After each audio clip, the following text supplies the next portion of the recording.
And good evening, everybody. Welcome to Going Nuclear, full-blown coverage of the land part of Collecting and Connecting, Good Vibes Community. I am Ethan Greenberg. Alongside of me is my co-host, Mike Rasinski, and also joining us, the one, the only Carter Rasinski.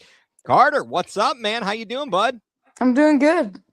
Are you? You fresh off vacation and spring break? You're ready to go. You're in the home stretch, right? Yep. Real nice, real nice. Mike, what is up? How are you, sir? Good to see you. Doing good, yeah. Like Carter said, it was nice to have a week off. We did our biggest trip in a while to Hawaii last week. So, luckily, no sunburn. That was the number one goal, and mission accomplished. That's a beauty, man. Because I don't even know. Like the sunburn thing has managed to ruin a couple of trips for me. So yes, if you can accomplish that, that is a key between, I guess, no sunburn, no food poisoning, and making it there, traveling safely is the key. We got a question. Okay, Mike, over in what is the top? What is that you're wearing? Is it a Guardians or what is that, Carter? Yeah, it's a Guardian shirt. It might look reversed. No. I could read it. That's awesome. Yeah. That's pretty sweet. It's like a nice alternate deal there. I like it. I do. Yeah, they should do that for their uniforms. That'd be nice. That's a tie dye. It'd be pretty slick. It would definitely be a change. What do you think about the blue jerseys they wear? The ones with just the block C in the corner. Yeah, with the block C in the corner. Yeah, I want your impression on that, and I'll share mine, and then you can tell me if I'm off my rocker or not. I don't like them. I like the script Guardians or the block Cleveland across the top. I don't like just the block C in the corner. The block C, those jerseys make me think of spring training. Yeah, they do. That's a good point. Yeah, that's what they used to wear in spring training. So I'm like, oh, okay. Dull and boring. I bet you're gonna say. Well, Mike, you know me pretty well. It's that I'm pretty much like that. I mean, but that's my opinion. Is they look like the old spring training jerseys, and that's why I'm like, why are we wearing those? The only thing worse. Do you remember when they had the cutoff sleeve jerseys? Oh, those were undershirts underneath them. Those were awful. Yeah, the white with the blue. And I think that was like in the Travis Hafner days, right? Yeah. And every team had a version of that too. And it didn't matter. It looked bad on every team. I don't get it. I just don't get that. That's kind of crazy there. Yeah, I know. You guys are both wearing the right team. I'm not wearing the correct team today, but there was a strategic purpose for me to wear the brown stuff today. This is an older shirt, so it's a larger size. And as I was telling you, I had to go to physical therapy before this. Got to get work done on my neck.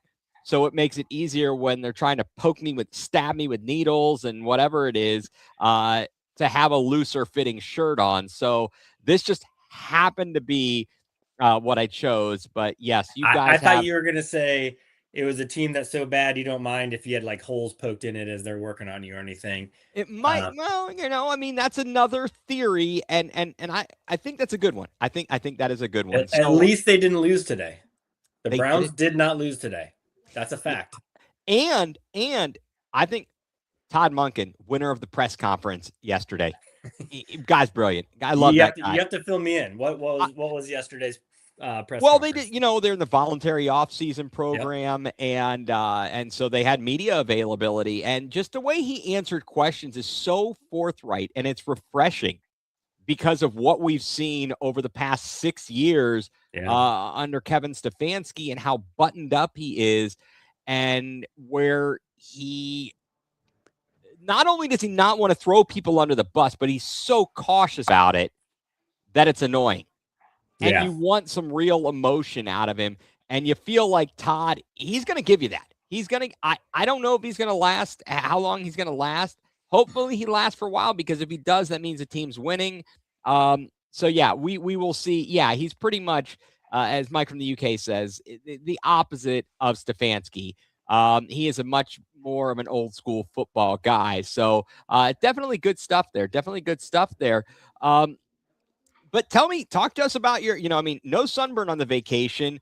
Talk to some highlights. What's going on in Hawaii? How is the, I know we were talking before you went about like getting the poke bowls and so on and so forth. How is it? Talk to me, guys. Yeah, so I'll lay out the overall trip. We had ChatGPT help us plan the itinerary, and I'd say he did a pretty good job.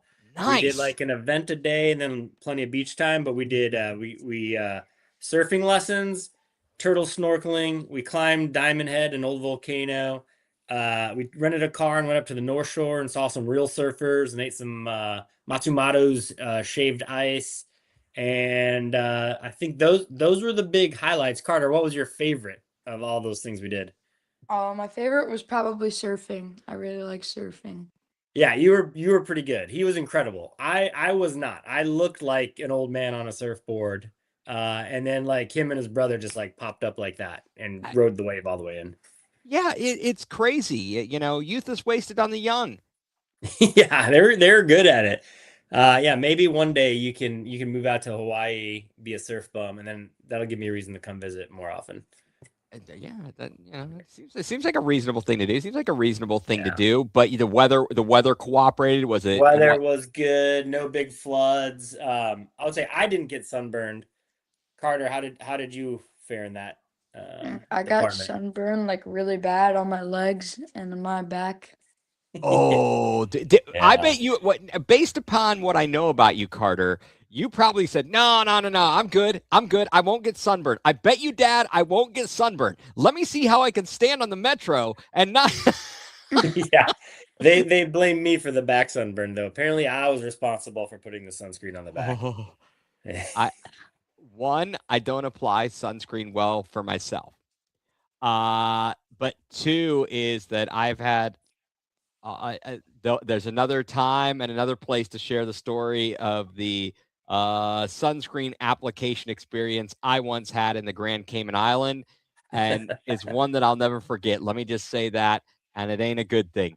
But that's I think you've come too far. I want to know what happens now. yeah, yeah, yeah, yeah. Okay. Well, I'll leave it to our imaginations. bingo. I think that's good. Leave them coming back for more here. Coming back for That's right.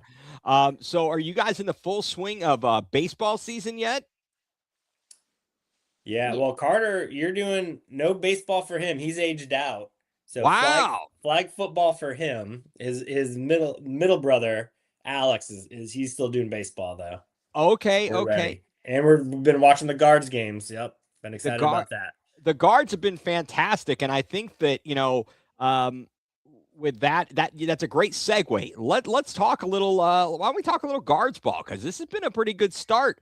I mean, 8-5, and our 4 series so far, just incredible. Is that? Oh, look at this. Wait a second, Mike. His trip to Malta, over 115 degrees for the night. Oh no. Oh Yeah. no. Yes, yes, there it is. The Guardians did not get swept by the Twins like the Tigers did. But yeah, 8-5 through 4 series. Look at who the gauntlet we've gone through. Seattle, the Dodgers, the Cubs. The Cubs were in the playoffs last year. Like They're in the playoffs. Yep. all the World Series champions, the AL runner-up, and another playoff team in the Cubs. The Royals, they had a disappointing year last year, but they had a lot They of injuries and just never got it they had a going. winning record last year too.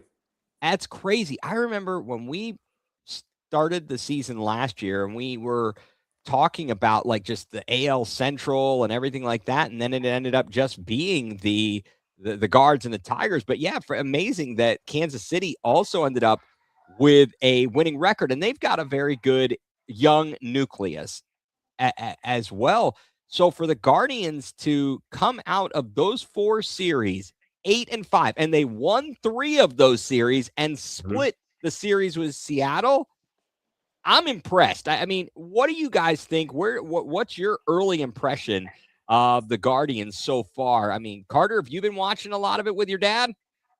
Yeah, What do you think about their performance so far? I think they've been doing really well. Like more than the games, they've done way better than the games. Like they've done better than they have done worse in more of the games. Like Well, like a lot. yeah, absolutely. No, they've certainly found ways to win. I mean, Mike, what do you think?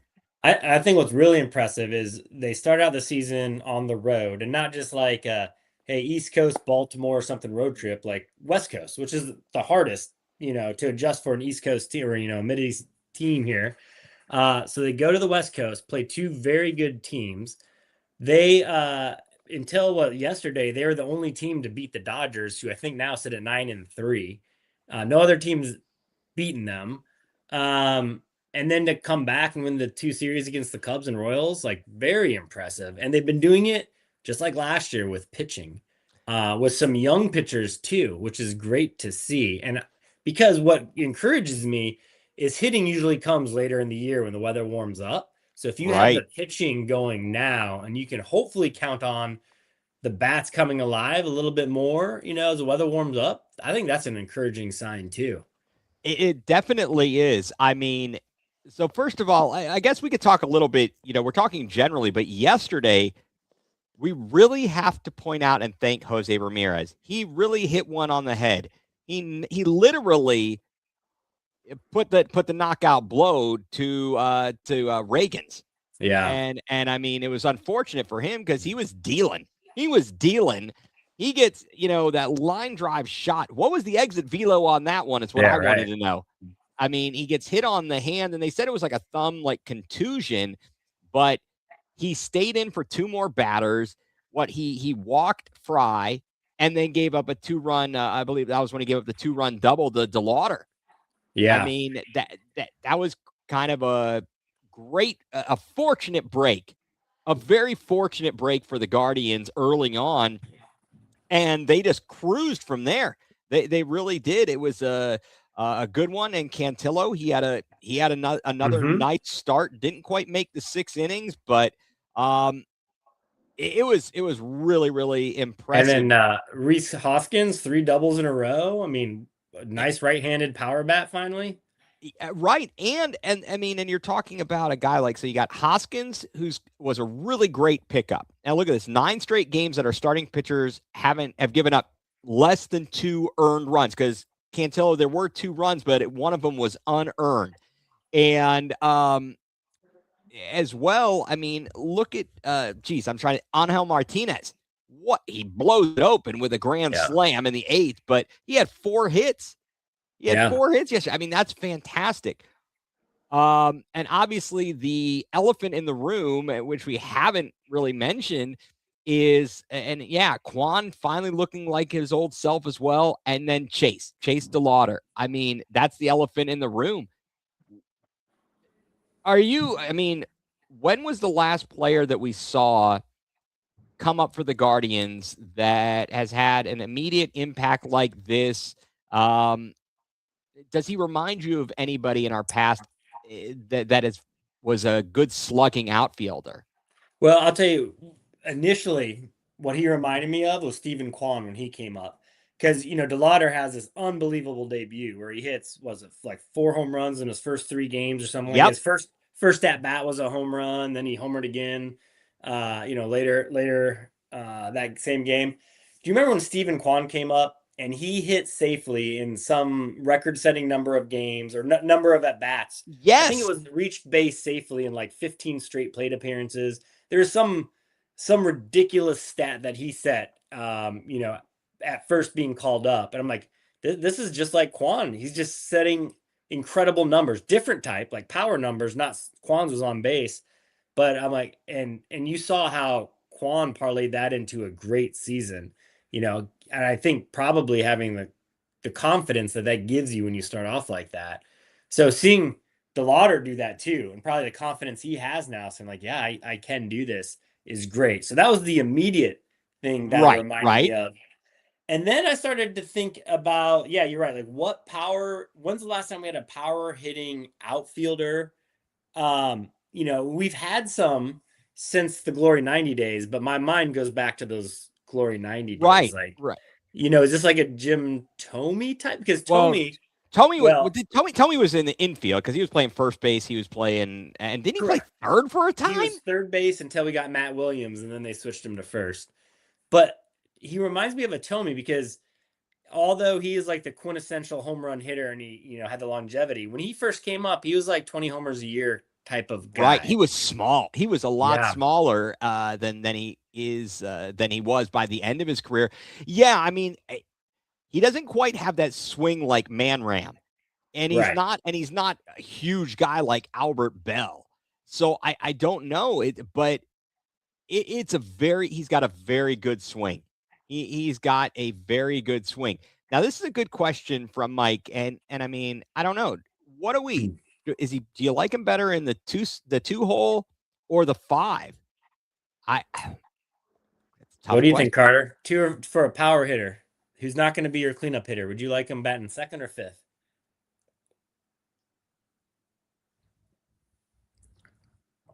He's speechless. Oh, did you get Carter?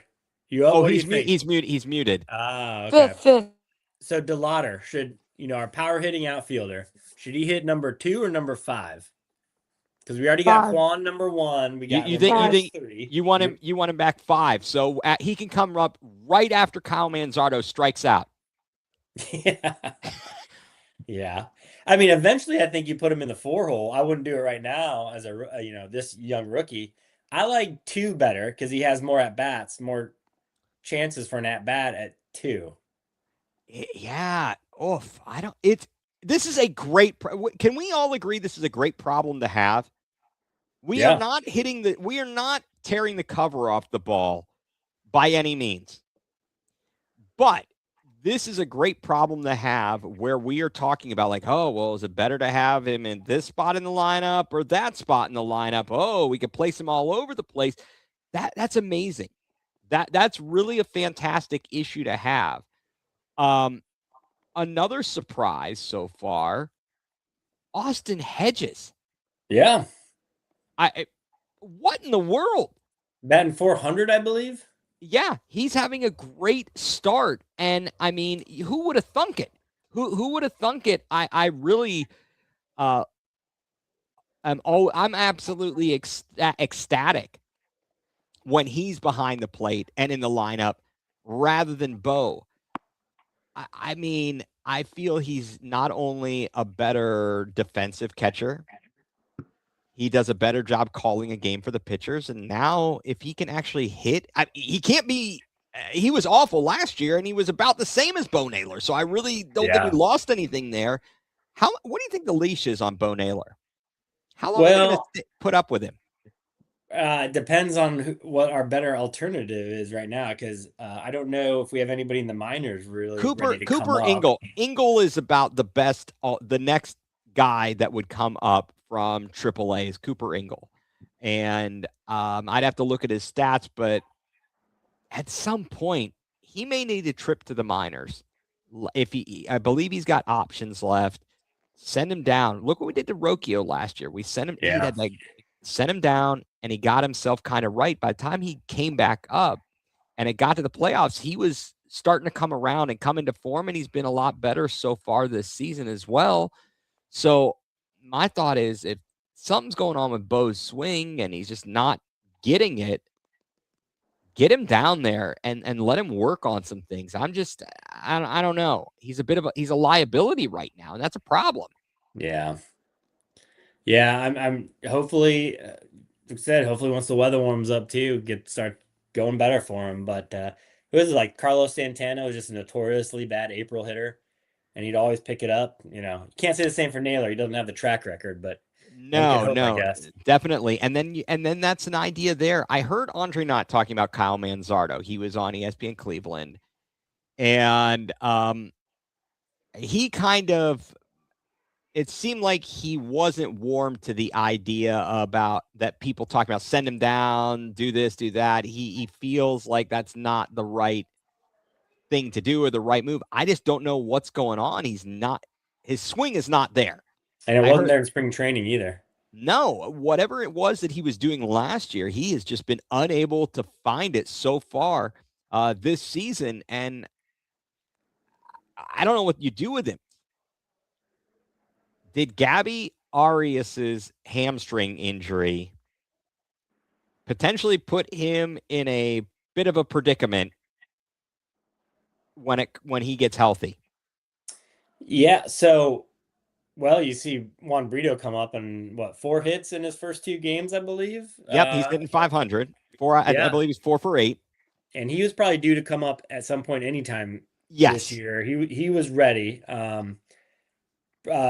More ready than Bazana, who Right. I don't know if we'll see maybe later this year, but this could be a good problem where Brito, they've been talking about him for a while, even Yes. above. So if he can establish himself at second base as a more offensively gifted second baseman, then you got to choose who plays shortstop once he comes back, between Rocchio and Arias.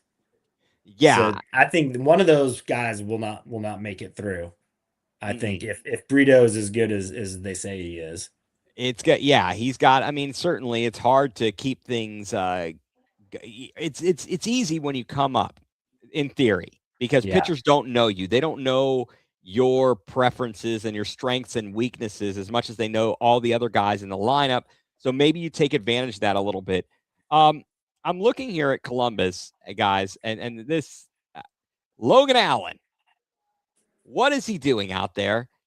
It doesn't look like he's having a great one today. The Clippers are down 3-0 thus far. Is he ever going to get right? Yeah, because he really struggled in the spring training, and you're saying he's not doing good now in AAA, really? That's not encouraging. Yeah, they are losing right now 3-0 to, I guess it's the Red Sox affiliate. I guess it's Worcester.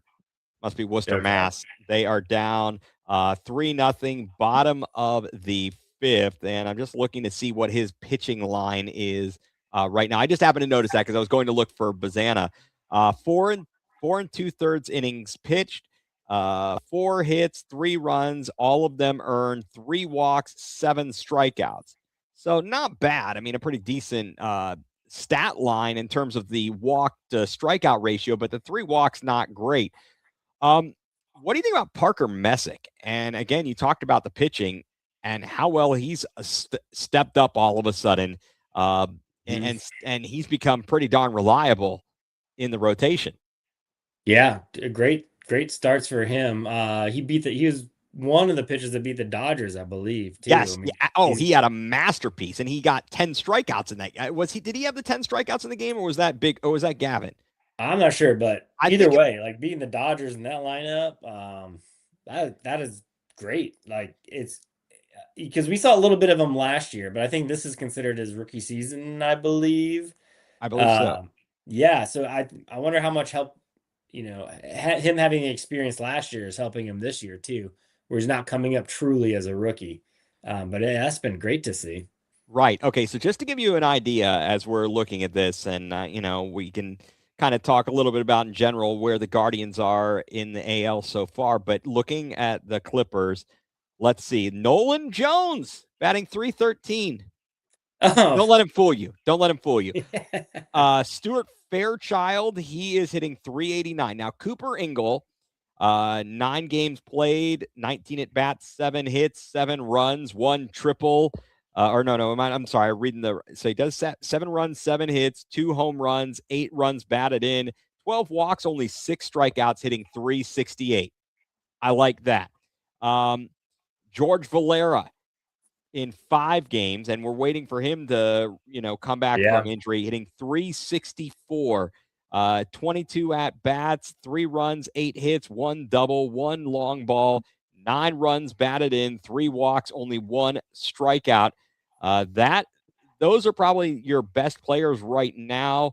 And prior to that, obviously Juan Brito was hitting .314. And just for reference, Travis Bazana is hitting just .209 in 43 at bats. He's got 9 hits, 7 runs, scored 2 doubles, 2 triples, 3 runs batted in, 7 walks, 9 strikeouts, 2 stolen bases, and 1 caught stealing. So I think he's got some work to do.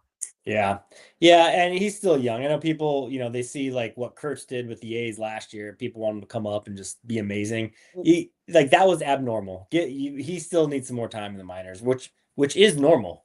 Like give him another full year in AAA. It would be. I think everyone is really itching to have him up, but the best case scenario is if the other guys are playing so well they can't bring him up. But look at what Griffin is doing in Pittsburgh. Like, did you see that? I haven't even seen his stats. Yeah. Well, no, what's his I mean, they how's brought he him been up doing? and he's a 19-year-old. They bring him up. They gave him this huge contract basically to lock him up for a long time, and all of it comes right out. He's getting hits. I don't know what his stats are, but he made an immediate impact. Yeah. And the Pirates are winning. They're 7-5 right now. All right. Hey, they might not lose 100 games. No. But yeah, good question. I wonder how much having Kluber on the coaching staff is helping the rotation. I mean, it can't hurt. Yeah. Definitely can't hurt. Oh, wait. Don't look at Nolan Jones. He's playing too good down there. We need to find him a league in between AAA and the majors. And actually, that's funny.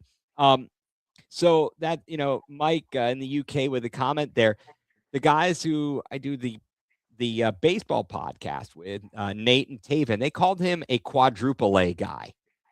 So it's like quadruple A guy. Yeah, it's like they're not quite major league, but they're a little bit better than AAA, quadruple A. So I think that's that's where it is.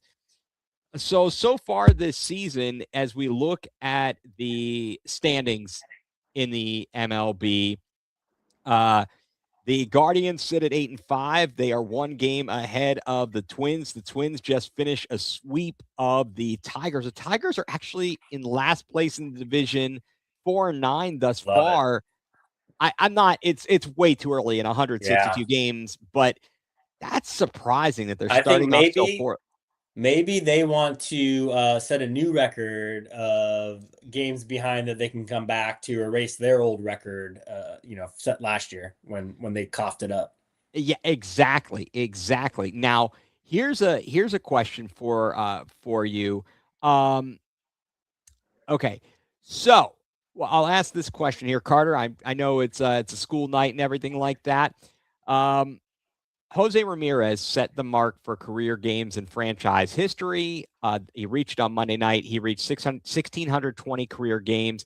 Just how fortunate have we been to be able to watch his development? For us, obviously, we've seen a number of players. I mean, Carter, what have you kind of enjoyed about watching Jose Ramirez? I know it may not get to see it all the time, but just for someone of your age, he's probably the best Guardian you've seen. Yeah, he's like really good. He's like one of our like what's the word? Like compound players. He's like one of our cornerstone. Yeah, exactly. Absolutely. No, I mean, you're going to remember him for a long time. For as long as you're watching Guardians baseball, you're going to say, man, do you remember that Jose Ramirez, always hustling and just incredible kind of thing. But yeah, good stuff there. Carter, I know you've got some work to do, so I will let you depart. Appreciate you joining us as always, sir. And you go and you have a good evening and take care, my friend. Yeah, you too. All right. See you. Thank you, sir. One other thing notice about the standings too. Look at the run differential. How many teams in the AL have a positive run differential? Yeah. It's I believe it's 5 out of the 15. And until yesterday, the Guards didn't have a positive run differential. It's just, they scored 10 and it put them over the top barely, which is kind of surprising. Even these teams with winning records are kind of, they're barely doing it, except for the National League. I think they have 8.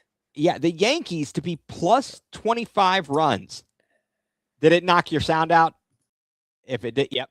All right, StreamYard stinks, guys. I'm just going to tell it. I think that's going to be the Going nuCLEar segment, is we are going to talk about StreamYard and its terribleness and what has happened to it. So if anyone from StreamYard is watching, they can they can certainly feel free to get their stuff right, because the fact that someone goes off the stage and then comes back on, hey, Mike, how you doing? Sorry if I was talking over you. I couldn't hear you there for a sec. No, you didn't talk over me at all. I was just sitting there. I think I figured out what my Going nuCLEar is going to be. I had others. Yeah. But no. I mean, the Yankees plus 25 is crazy. I mean, but or not really. I mean, you kind of know what they are offensively. Yeah. And as you said, the National League, certainly they are. They've got a lot more teams. Miami, obviously, they got off to a bit of a quick start. bit of a quick start there and started off kind of hot. They are 8-5. They've won a couple in a row. The Guards go to Atlanta next. That'll be interesting starting tomorrow. That'll be a real good series. What do you think of the ABS so far? So I love it. I am so frustrated that they don't use it for every pitch. That's my only complaint. I think it's only a matter of time.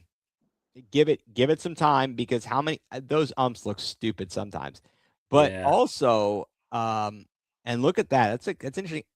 The Cal Raleigh, the big dumper, 1 home run, 21 strikeouts for a guy who hit 60 last year. Yeah. We'll see if he can figure it out. But it'll definitely be interesting to see if he figures that out. And the Yankees, how do they have the best starting pitching ERA? Only above the Yankees. All right, whatever. I'll wait for that to go down in flames in that playground of a stadium, their little league ballpark. Right. With ridiculous fences. But yeah, the ABS has been fantastic. And when you watch those replays and they show that literally, I didn't necessarily even realize that literally only the slightest piece of the ball even needs to touch the strike zone for it to be considered a strike. Yeah. And isn't it amazing how fast they can get that too? And if you can get it that fast, just chirp it in the ump's ear and he can call ball or strike, Like, why? Yeah. It's dumb that they're not doing it for every pitch. It's absolutely stupid. Right, because players are having to make tough decisions sometimes. They talked about this on the radio earlier today. Austin Hedges earlier in the game, there was a pitch. It was pretty clear should have been a ball, but he didn't challenge it. And maybe you don't challenge it because, 1, he's the catcher, and 2, you don't want to completely call out the ump that early. Right. Yeah. There's a little bit of strategy that has to go along with it, certainly, but it's great and frustrating at the same time. Yeah, you shouldn't have to put the players in that position to have to think about, do I want to get the ump on my side or not, or am I going to cost my team a challenge because we only get two wrong ones, or it's dumb to add that element to the game when you shouldn't have to. Exactly. So Guardians off to a good start. They head down to Atlanta to take on the Braves, and hopefully they will be able to continue their winning ways. Hopefully, I guess Tanner Bobby is all right and will be back out there. And hopefully, because he had that inflammation in that first, I believe it was in the first start, if I recall correctly. So I'm assuming he's fine. Other than the fact that he keeps giving up home runs and Gavin Williams keeps walking guys. Other than that, we're great. And just think, we don't even have Gaddis back yet, and we don't have Andrew Walters back. Yeah. So there's a lot to be positive about for the old Guardians. Unfortunately, they leave town, and then the weather is going to get better in Northeast Ohio. You're good. Yeah. Of course. Oh, absolutely. By the way, Connor Griffin from the Pirates is only hitting 167. All right, great. Hey, he's making $100 million. Yeah. Okay, he's just a little under the Mendoza line. It's okay. Yeah. It's like, how would you like to be named? It's like, it's a little under the Greenberg line. Hitting below the Greenberg line, I think they should have, for free guys in the NBA who shoot free throws poorly, should be like, oh, he's shooting below the Shaq line. That's right. Yeah. It's like, oh, right, right below the old Shaq line there. And that's an interesting question. And this is a perfect segue. Mike from the UK, I wonder if the Cavs and Guardians will be staying in the same hotel out in Atlanta again, like they did in LA. That's kind of crazy that their road trips ended up being in the same locale. Obviously, the Cavs will not be there for very long. The Cavs are in Atlanta tomorrow night to once again take on the Hawks. Last night, big victory over the Hawks. It was about as healthy of a lineup as they have had. Only really minus Jalen Tyson and Tyrese Proctor and Thomas Bryant. I should mention him as well. But you had Mitchell Harden, Allen Mobley, Strus, Merrill, Wade was back. Yeah, Wade was back. It was incredible. I mean, I guess, did you have any specific takeaways from last night's game and what you think it means in the grand scheme of things if they do in fact end up playing Atlanta in the first round of the playoffs. Yeah, so I didn't get to watch last night's game. But after reading about it and seeing the highlights, it was the start they got off to was great. Disappointing to see them, kind of be really close to give it up in the fourth quarter. They seemed like they couldn't close it out, even with the big lead. That hasn't really been their MO. They've been the team to actually come back in the fourth quarter. Right. But, maybe they're still trying to figure things out. That's fine. But, the main thing was they got the win. Right. I mean, last night, they didn't have much to play for because they are locked into the 4 seed. They are locked in, or they can't get any worse than the 4 seed. Correct. Yeah, that's right. Yeah, that's what I should have said. And Atlanta is still fighting because they are trying to potentially get up to stay in the 5 seed. And right now, going into tonight's action, they are half a game ahead of Toronto, but Toronto does hold the season series and the tiebreaker with Atlanta. They've got a bit of a difficult schedule because they're playing a tough Miami team still. They've got a matchup with the Knicks, and then they've got a game against the Nets. So Toronto, though, now is in the driver's seat because if they win out, they hold the tiebreaker over Atlanta, and they would be the 5 seed. We have not fared well against them, although we played them much earlier in the season. This is a good stat. Ended that game without a field goal in the last 7+ minutes. That's insane. Yeah, that is. And they still won, which is great, but that's still not a good trend at all. No, it's not. My issue was that we did build that lead. We kicked their butts. We outscored them 44-20 in the third quarter, and we're cruising. And that's the problem.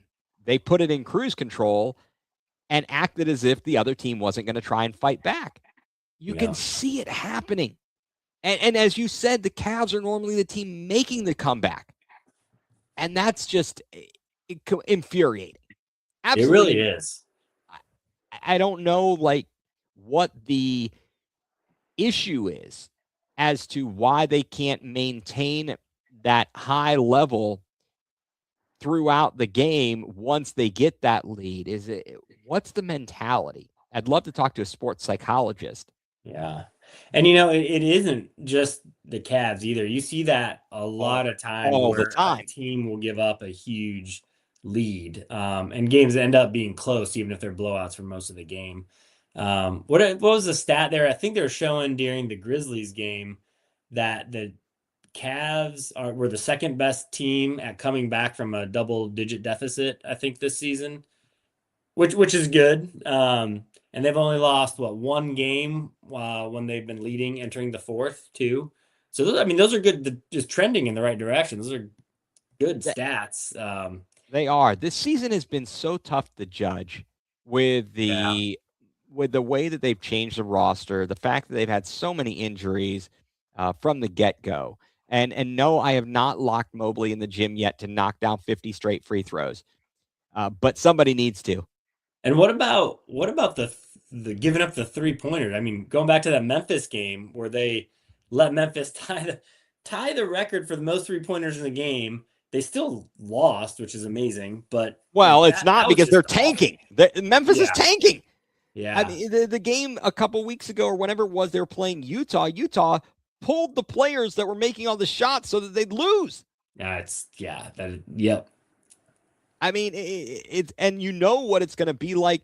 It's going to be a battle of some ridiculousness when the Cavs play the Wizards on Sunday. You know the Cavs aren't going to play anybody. And neither are the Wizards. I heard they don't have anybody to play anyways. Not really. And how much of the Atlanta turnaround is kind of an indictment on Trae Young? That's a great question because it looked like Atlanta was just giving up, and all of a sudden they go on that run to climb all the way up to the number 5 seed. So Yeah, and now why is he even shut down in Washington now? I mean, that's Washington just made some mind-boggling moves. You yeah. bring in an injured Trae Young and an oft-injured Anthony Davis. Are And you now sick? you're Are you? saving them for next year, I guess. Like I I don't know. It's completely ridiculous what they've done. I don't know what the issue is in Washington. I see the Wizards and their lack of success and constant turnover, and I liken that to our beloved Browns and their inability to get it right. Even when you have the high draft pick, you get the wrong guy, or you don't have the first pick, but you got the second pick, and you still manage to pick the wrong guy. It feels Yeah. it's deja vu all over again. Yeah. Right now, the Cavs are sitting in the 4th seed, and I am doubtful as to whether they're going to jump New York, because they have to not only tie them, they have to overcome them. They have to finish ahead of them because New York owns the tiebreaker. So let's assume we're the 4th seed. Do you have any preference, or do you think we match up better against one team over another? I'm thinking in all likelihood it's either going to be Toronto or it's going to be Atlanta. Do you think it matters in terms of just a matchup? It seemed like yesterday Atlanta had no rim protection whatsoever. Yeah. And then if you look at Toronto too, I know it's been a weird year playing Toronto, but last year we actually crushed Toronto, and we pretty much have this, a very similar team to last year too. So I would think that we would actually do a lot better with them, come playoff time. So I don't know. I mean, I don't know if one's better than the other at this point. If we don't defend the 3, it's not going to matter. Yeah. Yeah. What do you think is okay? I came up with 3 big problems that I see with this team. Okay. And I'd like to rank them rank them here. So the 3 things that I saw are 3-point defense, rebounding, Mm-hmm. and just mental fortitude. Yeah. What do you think the biggest? You can even throw in free throw shooting in there. So I maybe 4 things. What do you think what is the biggest problem or thing that's going to be the undoing of this team in the playoffs? I think it's the 3-point shooting, and I'll go one further and just say the defense. Because too often they are step slow, or Yes. and it shows itself in the 3-point shooting, but also in some of the easy buckets the teams are getting. And last year we were able to outscore our opponents, at least in the regular season, and then the playoffs started, and that did not work. And I'm afraid that we're going to have that same mentality where we think we can outscore them. We're not going to be a great defensive team, and that doesn't work in the playoffs, especially with how the refs call the game in the playoffs too, because it's completely different than how they call it in the regular season, which is very frustrating. It's absolutely frustrating. Look, either you're going to call the game loose in the regular season and keep calling it loose in the playoffs, and you're going to let fouls go, or you're going to call it tight. Whichever it is, make up your mind. Yeah. It's not right that you should suddenly decide, I'm going to swallow the whistle. Why don't you swallow the whistle all season long? Right, because that changes how you game plan. If it wasn't a foul in the regular season, or it was a foul in the regular season, why isn't it a foul in the playoffs? That makes absolutely no sense whatsoever. Totally agree. Yep. So I think I'm going to agree with you. I think the 3-point defense, and sometimes that just lackadaisicalness. Is lackadaisicalness a word? I can't come up with it. It can be. I'll make up that word. It's Sure. But they're very lackadaisical, and they don't get back on defense. And the other teams, we saw that earlier this season. They figured out run on this team, and every time we'd make a basket, they'd sprint down to the other end, and we're just standing there looking around as they're laying the ball up. Yeah, and that's what killed us against Indiana last year too. Oh, it was brutal. Absolutely brutal. How do you think James Harden he has historically not been great in the playoffs, but he brings a lot of experience. How can he help this team as we enter the NBA playoffs? Yeah, I think, well, and also his supporting cast too. I know he's been a part of different super teams, throughout his career too. But I think coming to a team, maybe it'll help him in the middle of the season that already had like an established core, and he doesn't have to carry as much of the burden. That will help, and then he can, really parlay that experience he's had to the rest of the. And the rest of this team has a lot of playoff experience too. We've been, we haven't made it past the second round, but they have a lot of playoff games under their belt. They really do. They absolutely do. Let me ask you this. Would it be worse? Let's say the Cavs stay in the 4 position, which it appears they will. Would it be worse if the Cavs were the 4 seed, lost in the first round, or they advance to the second round to take on JB Bickerstaff and the Pistons and lose to JB? Which is worse? Oh man, that's a tough question. Because like losing to JB, that's gonna hurt the heart right there. But like losing in the first round with this team after you already know that like you can't get out of the second round and now you've just taken a step back. I mean, what do you do at that point? So right, man. That's a terrible situation to be in. And if you lose to JB, then you've got a bunch of naysayers who are going to come out of the woodwork and tell you how we told you it wasn't the coach. Yeah. Although I think 2 things can be true, as not my line, but two things can be true at the same time, in that I think that JB wasn't getting as much out of these players as Kenny is able to extract from them offensively, and they weren't listening anymore. But at the same time, he is a good coach. So I think there's more to it. It's not as simple as you stink and we got rid of you. It was, we can't get any further with you because the message is being lost on these players, and it's easier to get rid of the coach than the players. What if you lose in the finals to Mike Brown and the Knicks? Another in the conference finals? Yeah. Nah, Mike Brown can't coach his way out of a paper bag.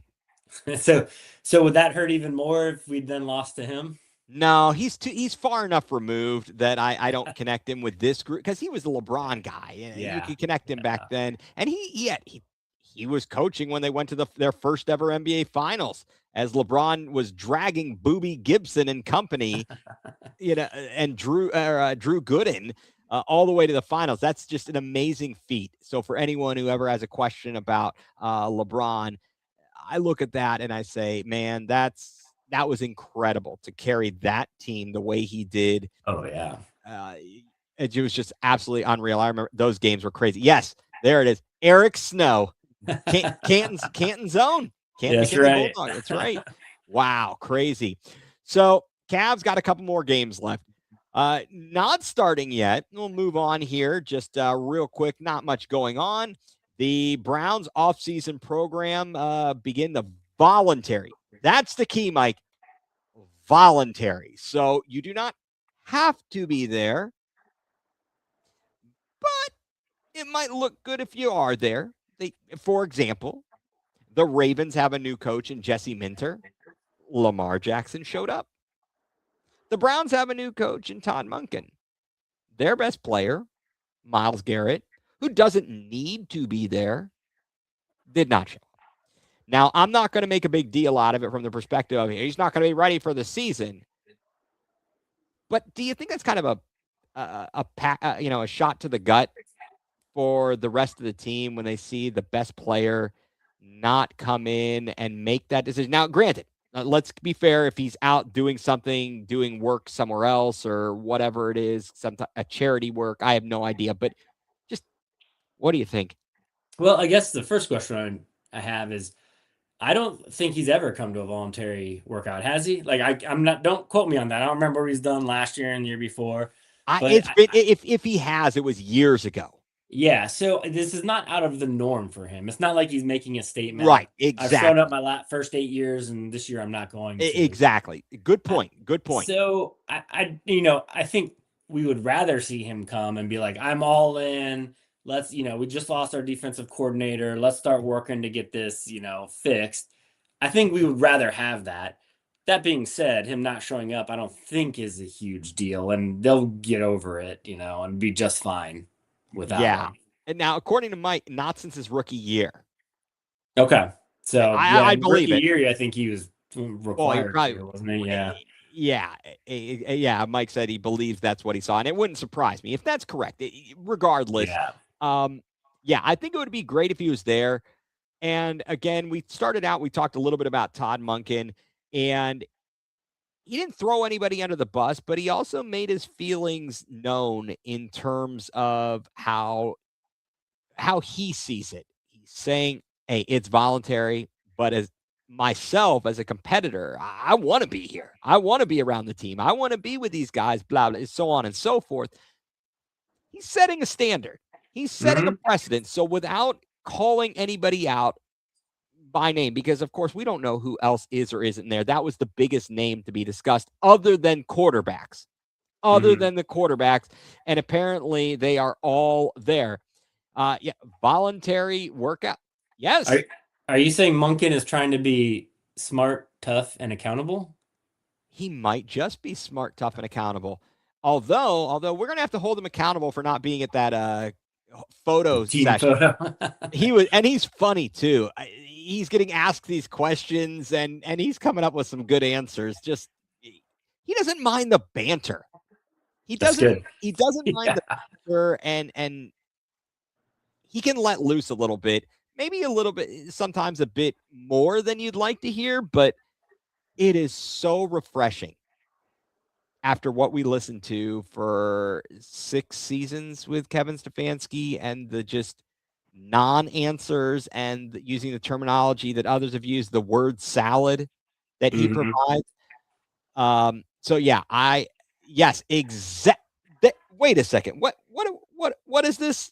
I think he just took the words right out of my mouth. This is what we're talking about. We talking about practice, not a game.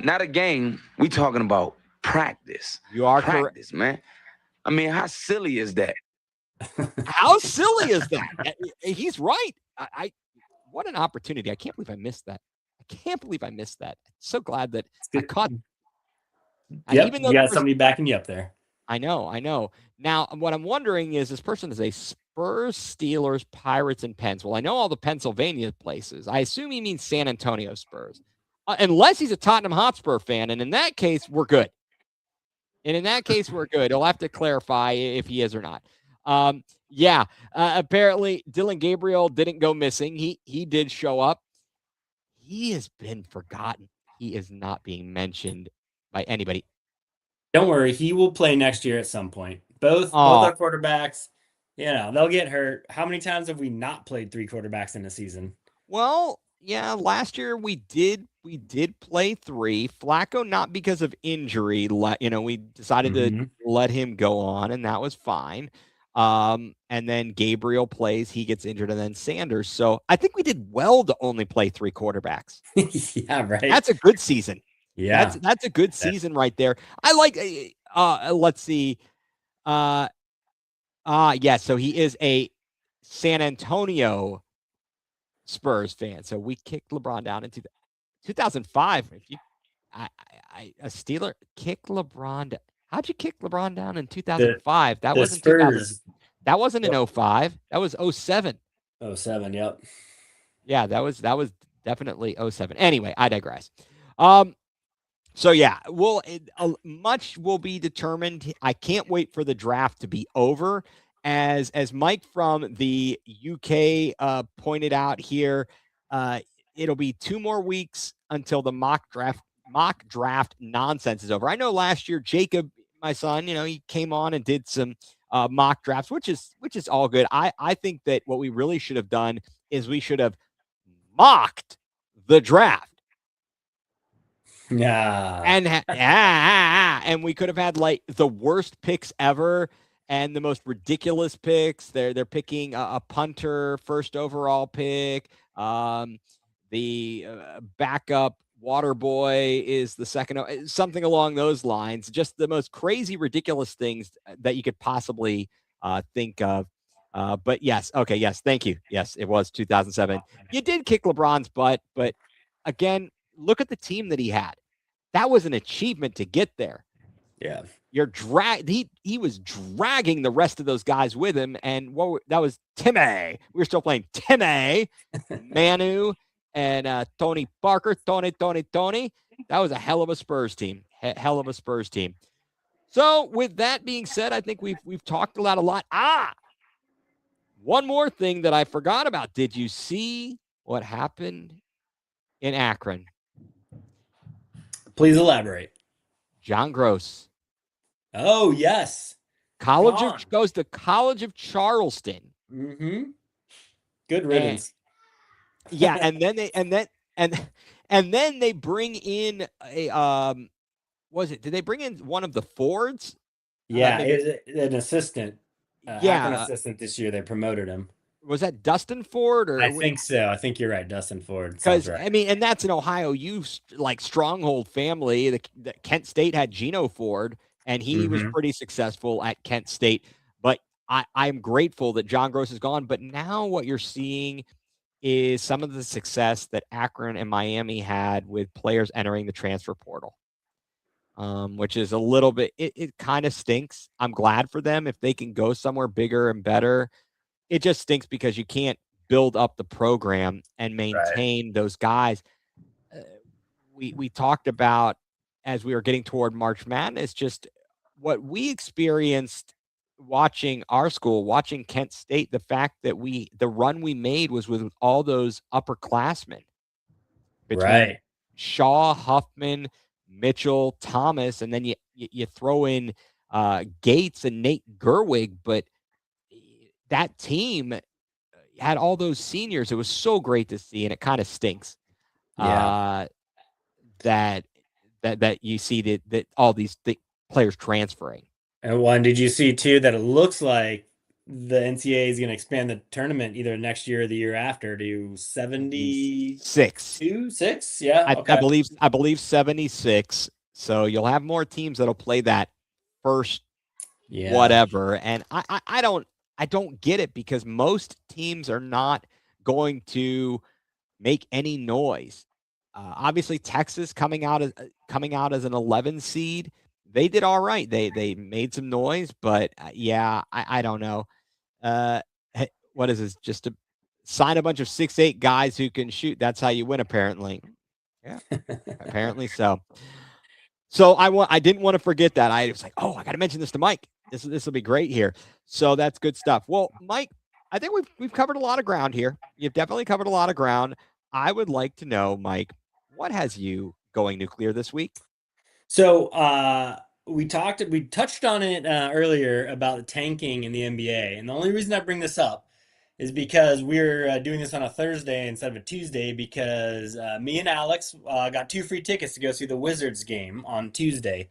We're like, okay, why not? Free tickets, that sounds fun. They're playing the Bulls, 2 awful teams. Yes. We go to the stadium. It's maybe a third full. I think it was a third full when we saw the Cavs there. Yeah, it was bad. At one point, the Wizards were down by 40 points to the Bulls. We were wondering if they were even going to crack 80 points because they only had like 60 going into the fourth quarter, which is at which point we left because it wasn't a lot of fun. So tanking is a real thing. That it was awful basketball to watch, and the NBA has to figure out how to deal with it. The draft lottery, I think they established that way back when to help with tanking way back when. But teams have now figured out that it's still, even with this lottery system, it doesn't prevent tanking anymore. So they need to figure out a way to deal with that because even with free tickets, that was not a great game to watch. No, it wasn't worth the price of the concessions, I bet, either. Yeah, absolutely. Did you make sure that nobody threw away their cup? We both took our cups home with the drink, so we're good. Alex made sure of that. That is a victory right there. Okay, Mike had something interesting about 76 teams and regular season games increased to 32. I like that. I do like that. Although what's going to happen is All the records are going to get broken in college basketball because players are playing more. No, I don't know. I'm just messing, of course. But wow, yeah, tanking needs to be fixed. It absolutely something is not right with that. I think relegation. I would love that. Have relegation. Have 2 leagues. That'd be amazing. Yeah, Absolutely amazing. Well, earlier tonight, I could have many things that always have me going nuclear. I could always complain and yell and scream and rant and rave about my work. But I'll save that one for, another time. But technology, StreamYard, I'm talking to you. StreamYard, you have me going nuclear. What on earth is wrong with this stinking platform that suddenly a person's sound will go out? They can't hear me. I can't hear them. We're going all over. Someone leaving the stage should not cause this. You guys charge enough money. Get it right. Get it right. How hard is it for programs and technology and software to function in the way they are supposed to work? It's not that difficult. That's your whole point. You have a product. Make it work. Get it right. StreamYard, you have me going nuclear tonight. Amen to that. So with that, I think that's going to do it here for tonight. Mike, as always, appreciate it. Good times. Thank you for everyone who commented. Of course, really appreciate Mike in the UK and Drew Hagenbaugh and so many people also commenting along the way here tonight. Thank you to Carter for hopping in tonight. And once again, thanks to Paulie Campione for letting us be a part of Collected and Connected. So for Mike Rasinski, I'm Ethan Greenberg, and you've been tuned in to Going Nuclear, full-blown coverage of the land.